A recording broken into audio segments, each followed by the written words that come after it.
ஹரே கிருஷ்ணா. நாம் இப்போ கோகுலத்தில் இருக்கிறோம், திரு ஆயர்பாடி. இதுக்கு ஹிந்தியில் சௌராசி கம்பா அப்படின்னு சொல்லுவாங்க, நந்த பவன் அப்படின்னு சொல்லுவாங்க. இது 84 தூண்கள் இருக்குது. இந்த 84 தூண்களும் கிருஷ்ணர் காலத்திலேருந்தே இருக்குது.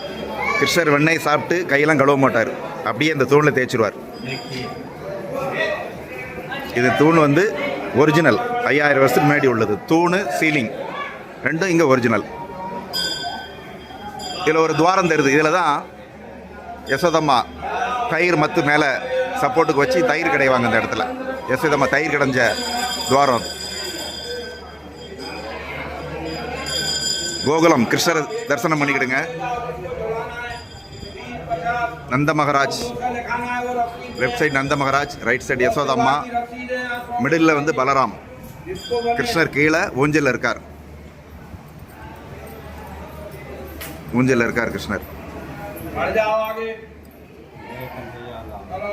பலராமர், நந்த மகாராஜ், யசோதம்மா.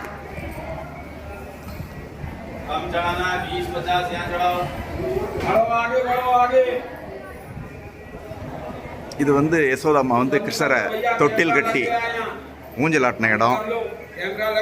இது அந்த காலத்தில் எலக்ட்ரிசிட்டி கிடையாது, அதனால் இதில் எண்ணெய் ஊற்றி தீபம் ஏற்றுற இது.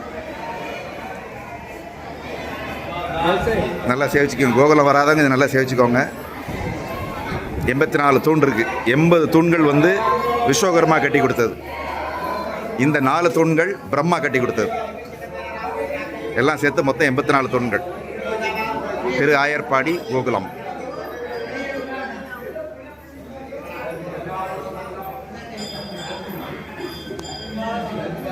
இந்த தூண்கள் எல்லாம் 5000 வருஷம் பின்னாடி உள்ளது. கிருஷ்ணர் காலத்திலே இருந்திருக்கு. கிருஷ்ணர் ஓடி ஆடி தொட்டு விளையாண்ட தூண்கள்.